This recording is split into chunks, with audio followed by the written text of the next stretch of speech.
Anton Pannekoek, 1873 to 1960, by Paul Mattick. Anton Pannekoek's lifespan coincided with what was almost the whole history of the modern labor movement. He experienced its rise as a movement of social protest, its transformation into a movement of social reform, and its eclipse as an independent class movement in the contemporary world. But Pannekoek also experienced its revolutionary potentialities in the spontaneous upheavals which from time to time interrupted the even flow of social revolution.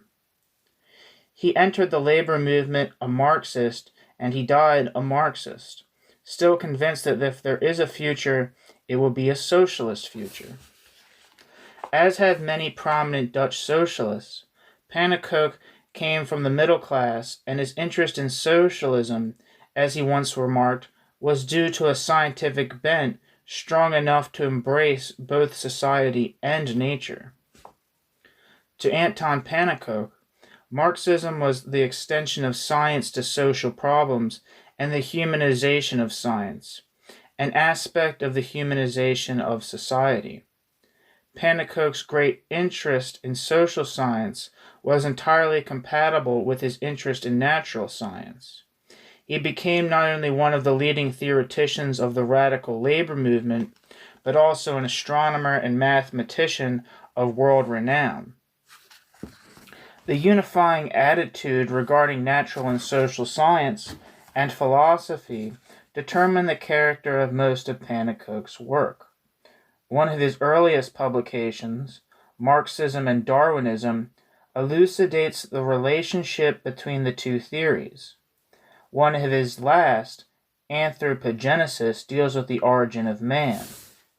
The scientific importance of Marxism, as well as of Darwinism, he wrote, consists in their following out the theory of evolution, the one upon the domain of the organic world as things animate, the other upon the domain of society.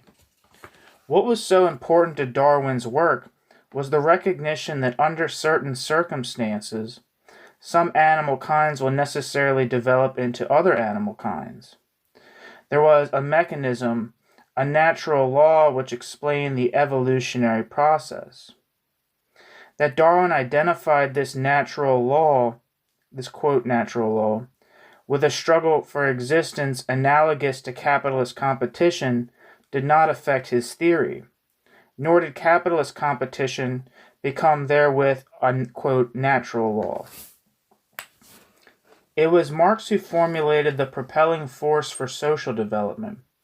Quote, historical materialism referred to society, and though the world consists of both nature and society, as expressed in the need for man to eat in order to live, and laws of social development that are not laws of nature, and, of course, all laws, whether of nature or society, are not absolute. But the laws are reliable enough, as verified by experience, to be considered absolute for purposes of human practice. At any rate, they deny sheer arbitrariness and free choice, and relate to observed rules and regularities which allow for expectations that form the rationale of human activities. With Marx, Pannekoek held that it is, quote, the production of the material necessities of life which forms the main structure of society and determines the political relations and social struggles, end quote. It is by way of class struggle that decisive social changes have been brought about, and these changes have led from a less to a more productive level of social production. Socialism, too, implies the further development of the social forces of production, which are now hampered by the prevailing class relations. And this can be done only by a laboring population able to base its expectations on the emergence of a classless society. In known history, stages of human and social existence are recognizable through changing tools and forms of production that alter the productivity of social labor. The origin of this process is lost in prehistory, but it is reasonable to assume that it is to be found in man's struggle for existence in a natural setting which enabled and forced him to develop a capacity for work and social organization.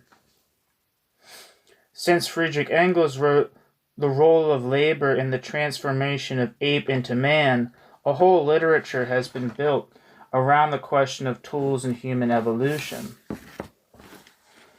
In his book, Anthropogenesis, Pannekoek returned to problems raised in his early Marxism and Darwinism. Just as there are, quote, mechanisms that account for social development and natural evolution, so there must be, quote, must be a, quote, mechanism that explains the rise of man in the animal world. Society, mutual aid, and even the use of, quote, tools are characteristic of other species besides man. What is specific to man is language, reason, and the making of tools. It is the last, the making of tools, which in all probability accounts for the simultaneous development of language and thought. Because the use of tools interposes itself between an organism and the outer world, between stimulus and action. It compels action and hence thinking to make a detour from sense impressions by way of the tool to the object. Speech would be impossible without human thinking. The human mind has the capacity of abstract thought, of thinking in concepts. While mental life for both man and animals starts from sensations, which combine into images, and the human mind differentiates between perceptions and actions by way of thought, just as the tool intervenes between man and that which he seeks to attain. The break between perceptions and actions, the retention of past perceptions, allows for consciousness and thought, which establishes the interconnections of perceptions and formulates theories applicable to practical actions. Natural science is a living proof of the close connection that exists between tools and thinking. But the tool is a separate and dead object which can be replaced when damaged, can be changed for a better one, and differentiated into a multiplicity of forms for various uses. It assured man's extraordinary and rapid development. Its use, in turn, assured the development of his brain. Labor, then, is the making and the essence of man, however much the worker may be despised and alienated. Work in the making of tools lifted man out of the animal world to the plane of social actions in order to cope with life's necessities.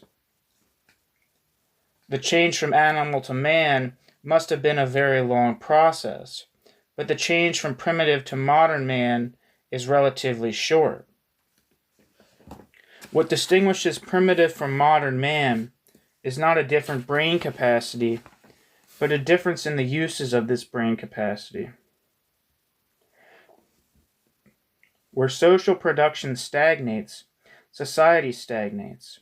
Where the productivity of labor develops slowly, social change is also tardy. In modern society, social production developed rapidly, creating new and destroying old class relationships. Not the natural struggle for existence, but the social struggle for one or another concept of social organization has determined social development.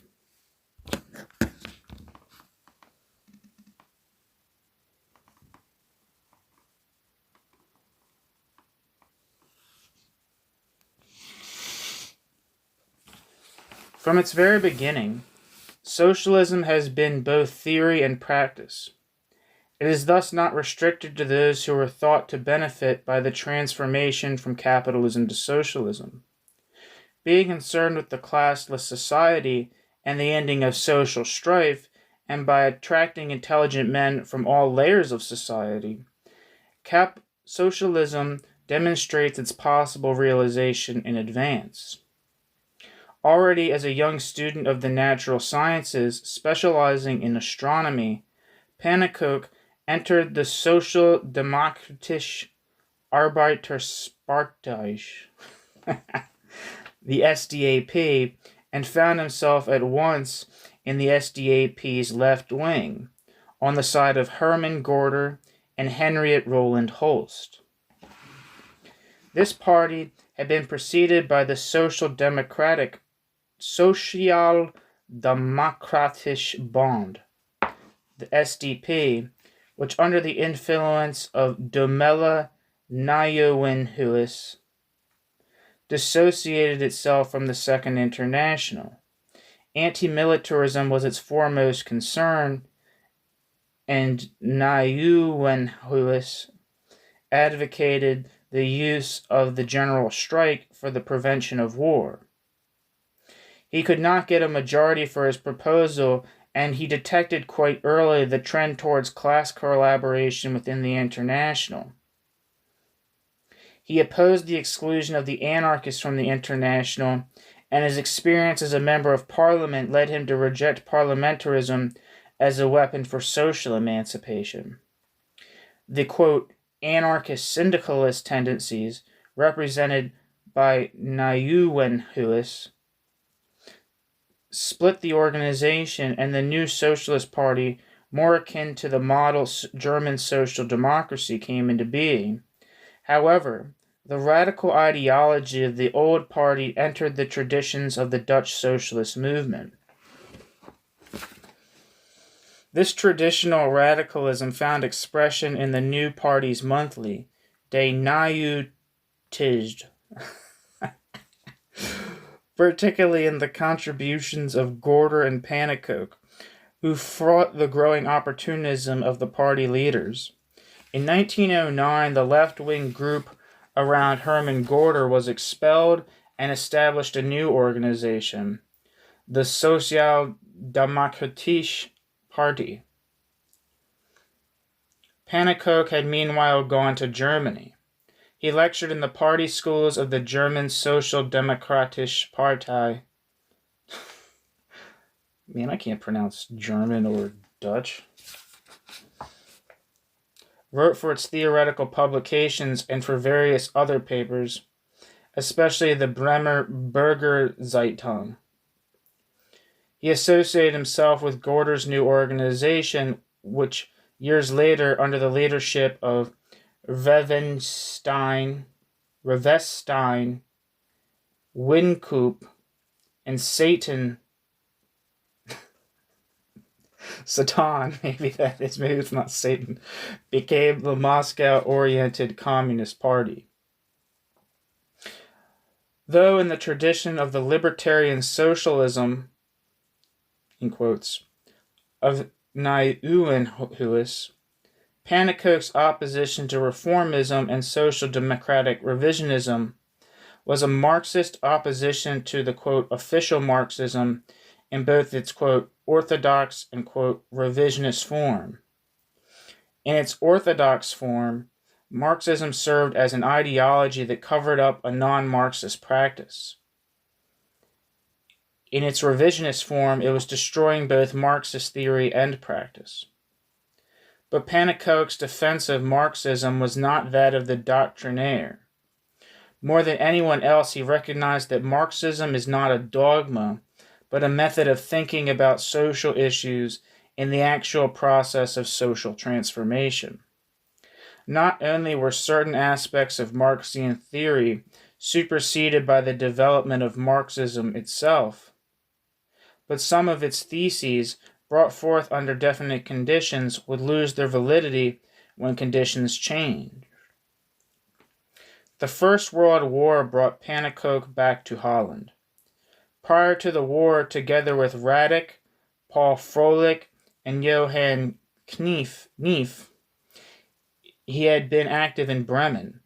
The Bremen group of left radicals, the International Communists, later amalgamated with the Spartacus Bund, thus laying the foundations for the Communist Party of Germany. Anti-war groups in Germany found their leaders in Karl Liebknecht, Rosa Luxemburg, and Franz Mehring.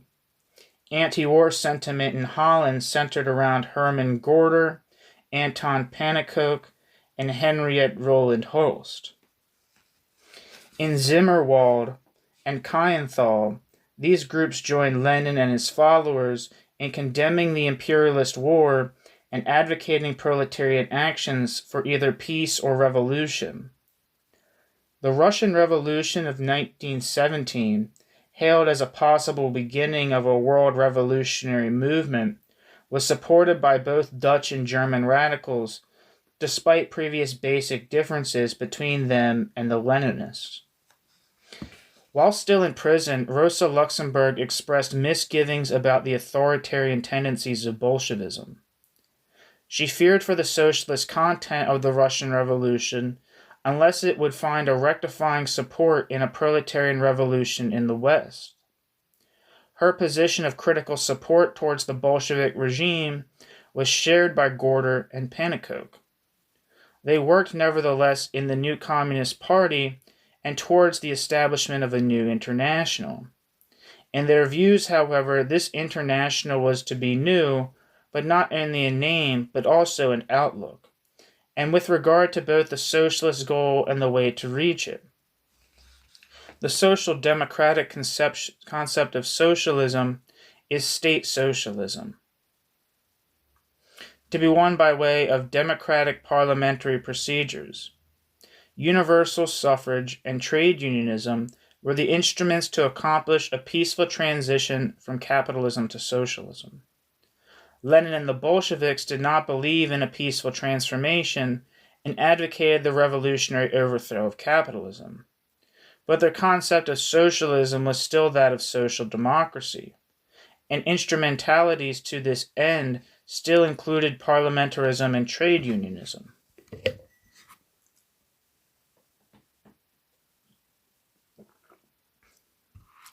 However, Tsarism was not overthrown by democratic processes and trade union activities. The organization of the revolution was that of spontaneously evolving Soviets, of workers' and soldiers' councils, which soon gave way, however, to the Bolshevik dictatorship.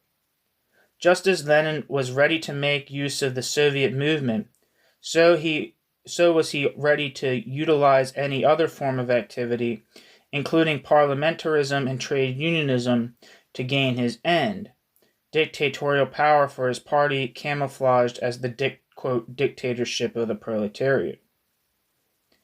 Having reached his goal in Russia, Lenin tried to consolidate his regime with the help of revolutionary movements in Western Europe, and should this fail, by trying to gain sufficient influence in the Western labor movement to secure at least its indirect support. Because of the immediate needs of the Bolshevik regime, as well as the political ideas of its leaders, the Communist International was not the beginning of a new labor movement, but merely an attempt to gain control over the old movement and to use the old movement to secure the Bolshevik regime in Russia. The social patriotism of the Western labor organization and their policy of class collaboration during the war convinced the revolutionary workers of Western Europe that these organizations could not be used for revolutionary purposes. They had become institutions bound to the capitalist system and had to be destroyed together with capitalism. However unavoidable and necessary for the early development of socialism and the struggle for immediate needs, parliamentarism and trade unionism were no longer instruments of class struggle. When they did enter the basic social conflict, it was on the side of capital. For Pannekoek, this was not a question of bad leadership to be solved by a better leadership, but of changed social conditions wherein parliamentarism and trade unionism played no longer an emancipatory role. The capitalist crisis in the wake of the war posed the question of revolution, and the old labor movement could not be turned into a revolutionary force, since socialism has no room for trade unions or formal bourgeois democracy.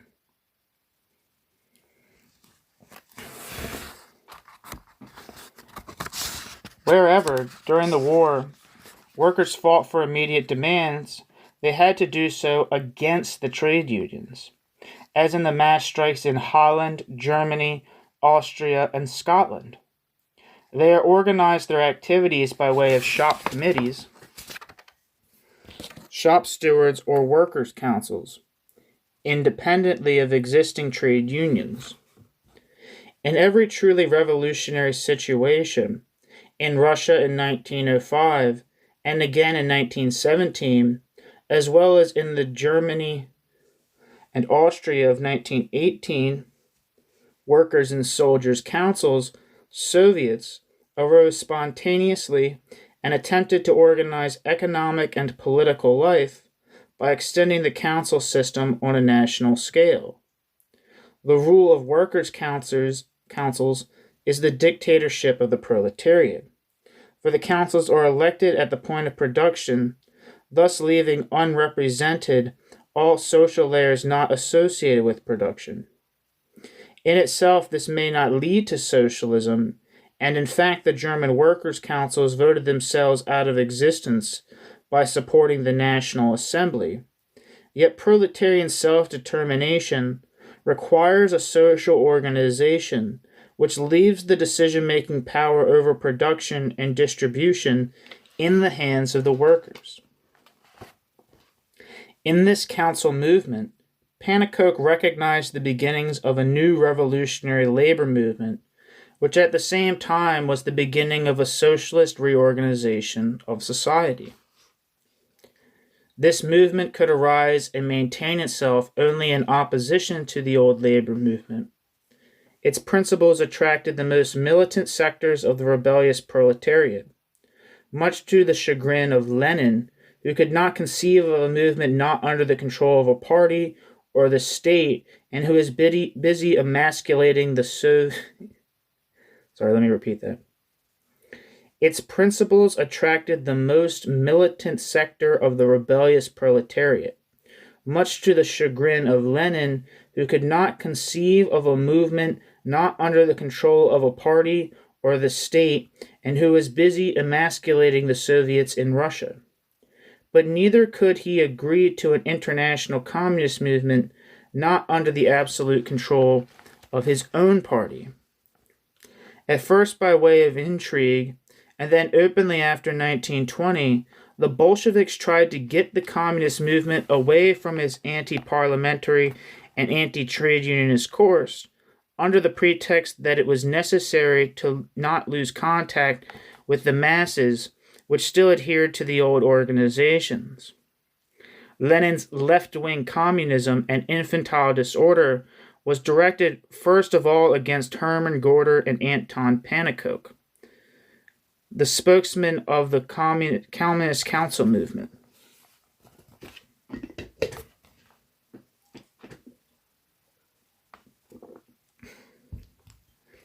The Heidelberg Convention in 1919 split the German Communist Party into a Leninist minority and a majority adhering to the principles of anti-parliamentarism and anti-trade unionism on which the party had originally been based. But that now there was a new dividing question, namely that of party or class dictatorship. The non-Leninist communists adopted the name Communist Workers' Party of Germany, KAPD, and a similar organization was later founded in Holland. Party communists opposed council communists, and Pannekoek sided with the council communists. The council communists attended the Second Congress of the Third International in the capacity of sympathizers. The conditions of admission to the International, complete subordination of the various national organizations to the will of the Russian Party, divorced the new council movement from the Communist International altogether. The activities of the Communist International against the ultra-left were the first direct Russian interventions in the life of communist organizations in other countries.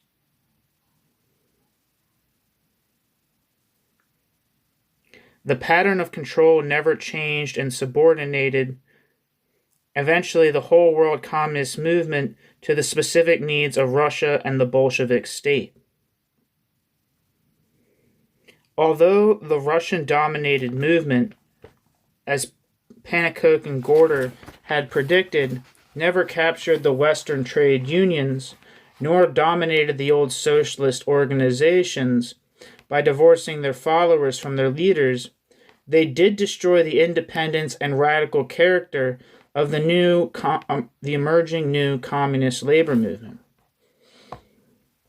With the enormous prestige of a successful political revolution on their side, and the failure of the German Revolution, they could not fail to win a large majority in the communist movement to the principles of Leninism.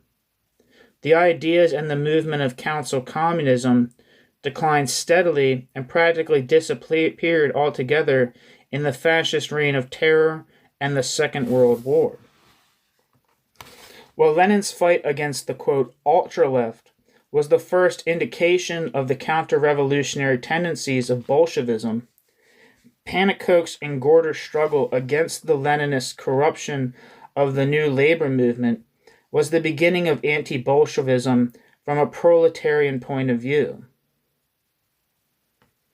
And this, of course, is the only consistent anti-Bolshevism there is. Bourgeois anti-Bolshevism is the current ideology of imperialist capital competition, which waxes and wanes according to changing national power relations. The Weimar Republic, for instance, fought Bolshevism on the one hand, and on the other made secret deals with the Red Army and opened business deals with Bolshevism in order to bolster its own political and economic position within the world competitive process. There was the Hitler-Stalin Pact and the invasion of Russia. The Western allies of yesterday were the Cold War enemies of today. To mention only the most obvious of quote, inconsistencies, which in fact are the, quote, politics of capitalism, determined as they are by nothing but the profit and power principles. Anti-Bolshevism must presuppose anti-capitalism, since Bolshevik state capitalism is merely another type of capitalism.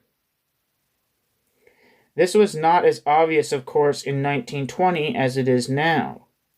It required experience with Russian Bolshevism to learn how socialism cannot be realized. The transfer of control of the means of production from private owners to the state and the centralistic, antagonistic determination of production and distribution still leaves intact capital-labor relations as a relation between exploiters and exploited, rulers and ruled. In its development, it merely leads to a more modern form of capitalism, where capital is directly and not indirectly, as it was previously, the collective property of a politically maintained ruling class. It is in this direction that all capitalist systems move, thus reducing capitalist, quote, anti-Bolshevism to a mere imperialist struggle for world control. In retrospect, it is easy to see that the differences between Pannekoek and Lenin could not be resolved by way of argument. In 1920, however, it was still possible to hope that the Western working class would take an independent course, not towards a modified capitalism, but towards capitalism's abolition. Answering Lenin's left-wing communism and infantile disorder, Hermann Gorder still tried to convince the Bolsheviks of the errors of their ways by pointing to the differences in socio-economic conditions between Russia and the West, and to the fact that the tactics which brought Bolshevism to power in Russia could not possibly apply to a proletarian revolution in the West. The further development of Bolshevism revealed that the bourgeois elements in Leninism were due not to a faulty theory, but had their source in the character of the Russian Revolution itself.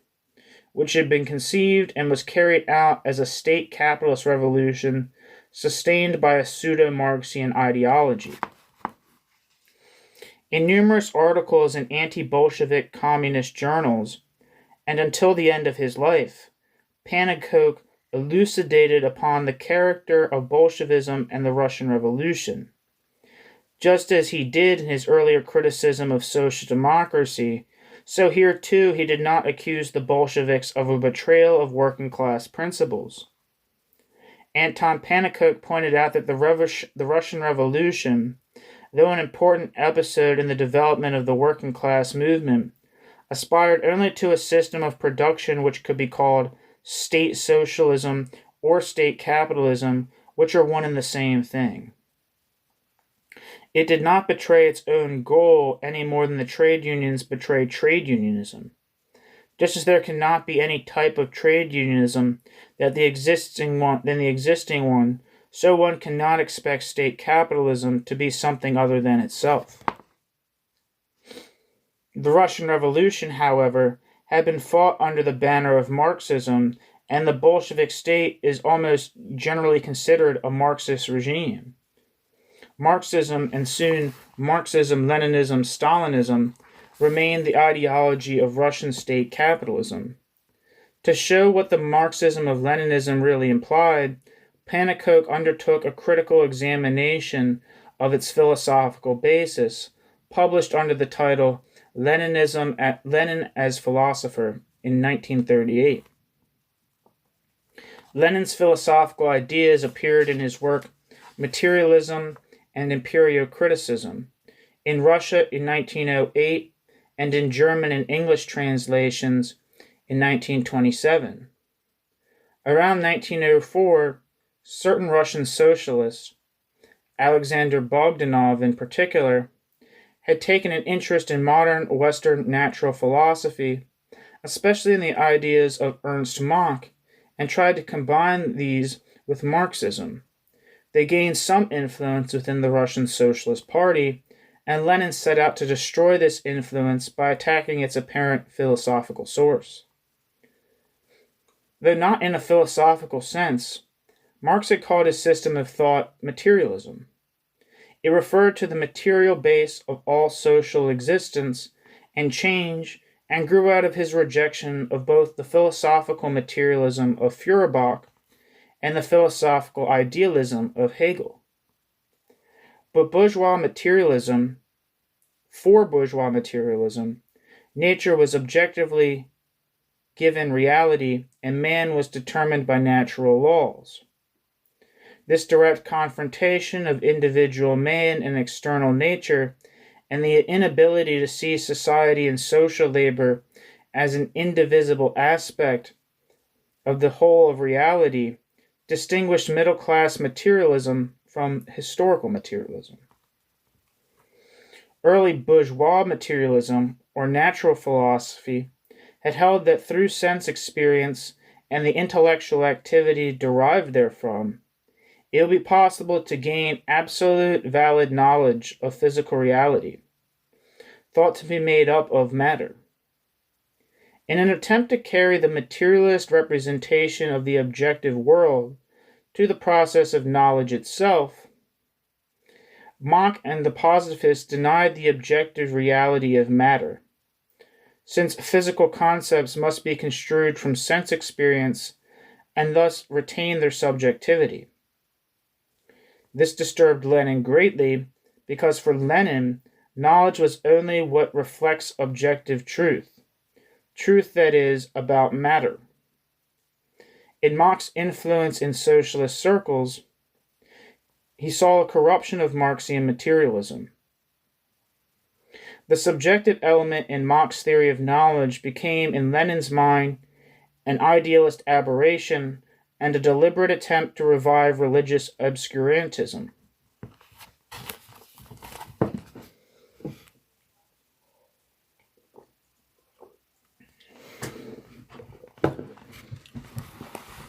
It was true, of course, that the critical progress of science found idealistic interpreters who would give comfort to the religionists. some Marxists began to defend the materialism of the once revolutionary bourgeoisie against the new idealism and the new science as well of the established capitalist class. To Lenin, this seemed particularly important as the Russian revolutionary movement, still on the verge of the bourgeois revolution, waged its ideological struggle to a large extent with the scientific and philosophical arguments of the early Western bourgeoisie. By confronting Lenin's attack on empirio-criticism with its real scientific content, Pannekoek not only revealed Lenin's biased and distorted exposition of the ideas of Mach and Avenarius. God, I feel dumb if I pronounce that wrong. But also his inability to criticize their work from a Marxian point of view. Lenin attacked Mach not from the point of view of a historical materialism, but from that of an earlier and scientifically less developed bourgeois materialism. In this use of middle-class materialism in defense of, quote, Marxism, Pannekoek saw an additional indication of the half-bourgeois, half-proletarian character of Bolshevism and of the Russian Revolution itself. It went together with the state capitalist concept of socialism, with the authoritarian attitude towards spontaneity and organization, and with the outdated and unrealizable principle of national social self-determination. I'm getting lost in my home.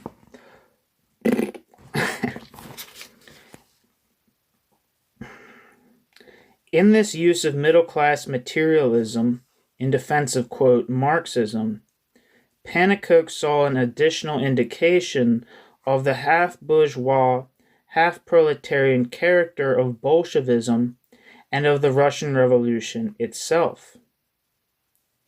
It went together with the state capitalist concept of, quote, socialism, with the authoritarian attitudes towards spontaneity and organization, with the outdated and unrealistic principle of national self-determination, and with Lenin's conviction that only the middle-class intelligentsia is able to develop a revolutionary consciousness and is thus destined to lead the masses. The combination of bourgeois materialism and revolutionary Marxism, which characterized Lenin's philosophy, reappeared with the victorious Bolshevism as the combination of neo-capitalist practice and socialist ideology. However, the Russian Revolution was a progressive event of enormous significance comparable to the French Revolution. It also revealed that a capitalist system of production is not restricted to the private property relations which dominated capitalism's laissez-faire period.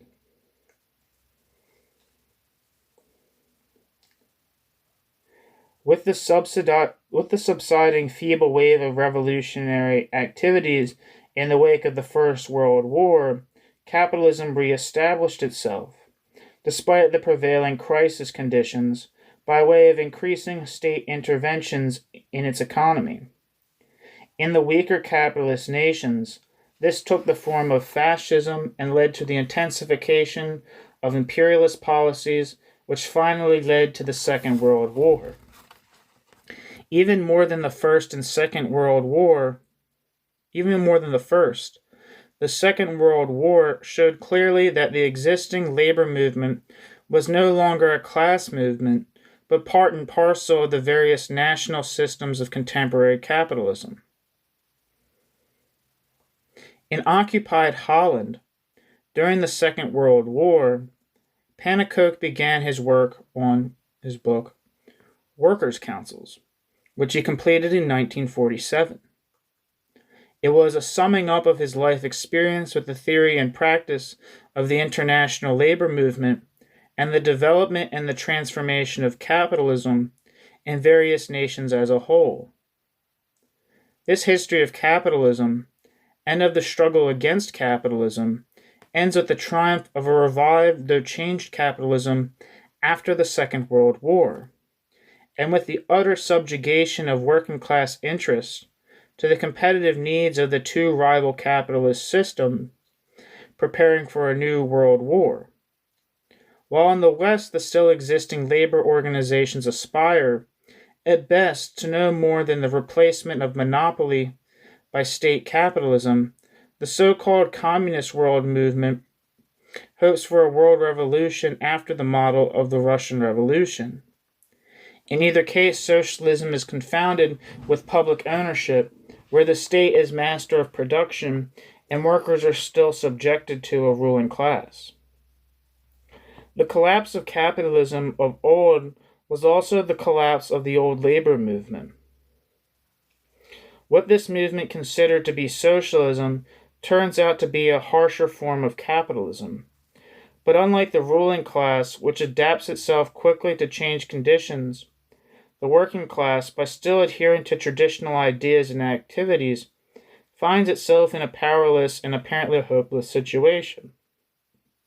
And as economic changes only gradually change ideas, it may still take considerable time before a new labor movement, fitted to the new conditions, will arise. For labor's task is still the same, that is, the abolition of the capitalist mode of production and the realization of socialism. And this can be brought about only when the workers organize themselves and society in such a way as to assure a planned social production and distribution determined by the producers themselves. When such a labor movement arises, it will recognize its origin in the ideas of council communism and in those of one of its most consistent proponents, Anton Pannekoek.